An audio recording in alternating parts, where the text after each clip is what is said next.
If you look at Japan from the outside, you'll see this. Robots, advanced tech, basically zero crime, incredible culture, the third biggest economy in the world, healthy population, and companies that are famous all over the world. In many ways, an ideal country. But if you look closer, under the surface, you'll see that while all of that is true, there is another, much darker side to the life in Japan. Unbeknownst to most of the world, Japan has millions of people who have failed to succeed in the society and ended up completely isolated from it, without access to jobs, marriages, and means to live a normal and happy life. They are known as the lost generation, and they make up almost 15% of the population of the country.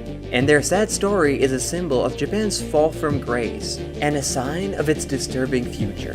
This is the dark side of Japan, the lost generation.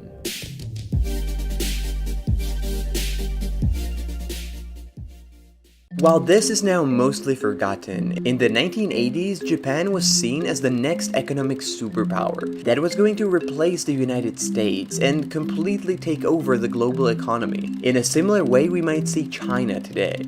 It seems so certain that there was a serious anxiety about Japan in the US, with articles like this one, talking about an economic Pearl Harbor and how Japan is going to buy the entire United States, and with movies like Die Hard, Rising Sun, and Blade Runner, all featuring the trope of Japanese corporations taking over America and the world. This anxiety was the result of the Japanese miracle. 3 decades of enormous consecutive economic growth, made possible by the unique Japanese economic system that was, at the time, seen as superior to the Western model. Basically, it was based on cooperation between gigantic corporate cartels and the Japanese government. These cartels, called keiretsu, were basically alliances of the biggest Japanese corporations, owning shares in each other and, while formally independent, working together to back each other up. And the biggest keiretsu were given unfair support from the government in the form of enormous loans distributed by the state-owned National Bank of Japan. This basically meant that these alliances had access to an infinite stream of cash to finance their aggressive expansion abroad, while at the same time, the government would block foreign companies from expanding into the Japanese market.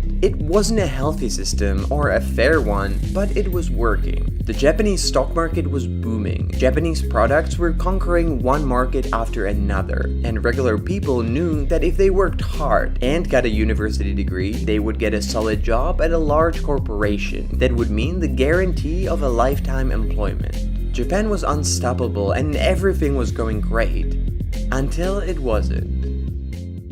By 1991, Japan had been growing extremely fast for 3 consecutive decades, and it became the second biggest economy after the United States. As the economy was growing, prices of real estate and values of companies listed on the stock market were growing as well. But by the end of the 1980s, this growth went into an overdrive and turned into a speculative mania. Basically, everyone thought that the economic boom and the growth of assets will continue forever, and the more you invest, the more money you will make. And meanwhile, the National Bank of Japan continued to print out and lend money to basically anyone who asked, regardless of what the money was for or how trustworthy the creditors were. And then one day, the bubble popped. Throughout the year 1990, the stock market fell by 43%, and real estate prices followed. The bursting of the bubble meant that regular people had much less money to spend, and that no one was willing to invest in Japanese companies anymore, leading to an end of the economic boom. On top of that, in the years after the burst of bubble, cracks in the Japanese system quickly began to show. It was revealed that corruption was widespread and common in Japanese business and government, from insider trading to stock manipulation and fraud and bribery, and that the practically unlimited supply of loans created hundreds of zombie companies. Businesses that would have gone bankrupt years ago, but that kept surviving on never-ending supply of cheap money borrowed from the state. In 1 decade, Japan went from being called an economic tiger riding the Japanese miracle to being called the sick man of Asia. But while this was a drastic downfall, it wasn't that unique. Economies of different countries go up and down, and that's part of life. But in Japan, it was different. Unlike in other countries, the economic downturn in Japan had devastating effects for a whole generation. Effects that millions of people have never recovered from. So So why was that? Well, in order to answer that, we need to understand the Japanese work and hiring culture, which is, to put it mildly, very intense. And it has several unique aspects that make it quite different from any other job market in the world. A corporate career in Japan starts with Shushoku Katsudo, a unique Japanese job hunting ritual that university graduates go through at the end of their studies. Many companies, including the biggest Keiretsu, hire only fresh graduates, and only once a year, but in mass. Loads of people at once. The fresh graduates pass the job hunting ritual, filled with group interviews and seminars that thousands of people dressed in identical black and white suits have to go through. And at the end of it, they get a job. And they keep that job for decades until retirement, in line with another common policy known as Shushin Koyo, or lifetime employment. And their company will then only promote from within, a policy known as Shanai Shoshin, grooming and cultivating their employees throughout their career to become future executives one day. These practices, which were basically the universal standard in the 1990s and are still very common in Japan to this day, bring stability, but they also create an incredibly rigid job market. If you want to get a good job, you have one shot after university, and once you are hired, you stick with a company for the rest of your career. But if you fail to do that, you are left out in the cold. And the doors of most companies will remain closed to you forever. But the point is that when the economic bubble burst and the economic boom ended, this ritual was broken. While during the boom, it was not that hard to get at least some corporate job. After 1990, most companies froze their hiring entirely for almost the entire decade. And they were not hiring any graduates at all, in order to keep all of their lifelong employees during the economic crisis. They eventually resumed their hiring in the new century, although finding a job became much harder ever since. But for a whole generation of people who graduated in the 1990s, it was too late. They were not graduates anymore by then, and so the companies would not hire them, as they were hiring fresh graduates instead. Those people, whose only fault was being born at the wrong time, missed their shot and fell through the cracks of the system, and a whole generation, millions of people, were left behind, destined to spend the rest of their lives on temporary, part-time, low-paid jobs. This period became known as the Employment Ice Age, and people who graduated during that time as the Lost Generation. And since the Japanese economy never fully recovered, more young people graduating in the 2000s and then 2010s joined their ranks. And the period of the last 30 years became collectively known as the Lost Decades.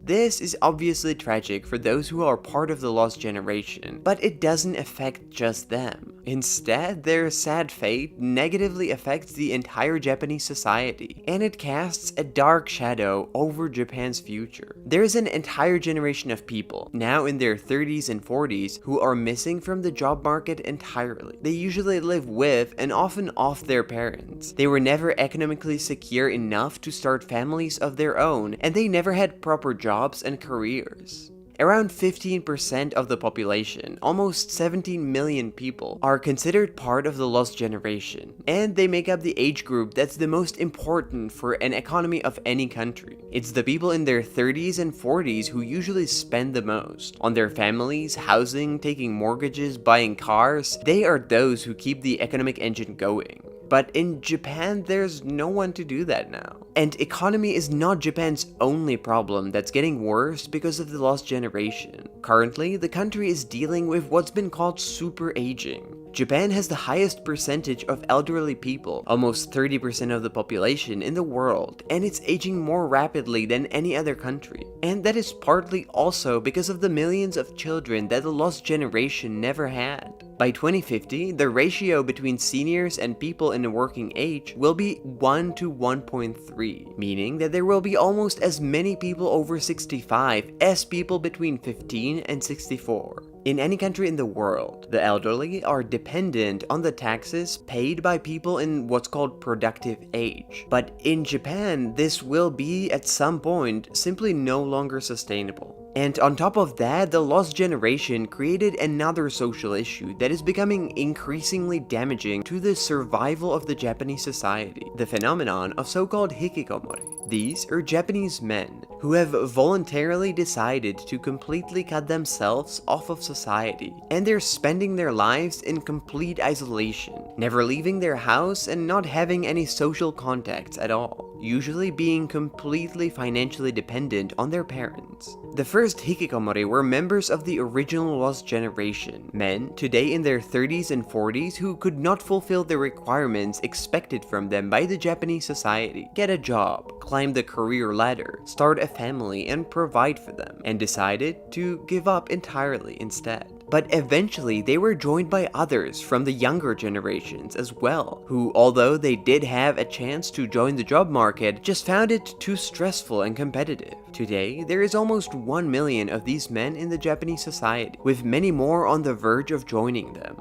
And the social phenomenon is quickly becoming a very real mainstream problem, affecting the entire society. The Japanese government is aware of the extremely negative impacts that the existence of the lost generation and the growing number of hikikomori are having on the Japanese society and economy. And it has announced that it will try to help the lost generation to get back up on its feet and reintegrate those who have secluded themselves from the society. But so far, it had very little success. The problem is that the Japanese economy is still not doing great, and at the same time, it still has extremely rigid work culture. Not only that people are expected to work extremely long hours and comply with strict hierarchy, but many companies still follow the same pattern of lifelong employment, hiring only once a year and promoting only from within the company, making it impossible for the employees to take breaks or even to get a second chance if they fail to get their foot in the door. And so millions of people are stuck, and their numbers are constantly growing as more young people fail to succeed in the ruthless system, and eventually they just give up.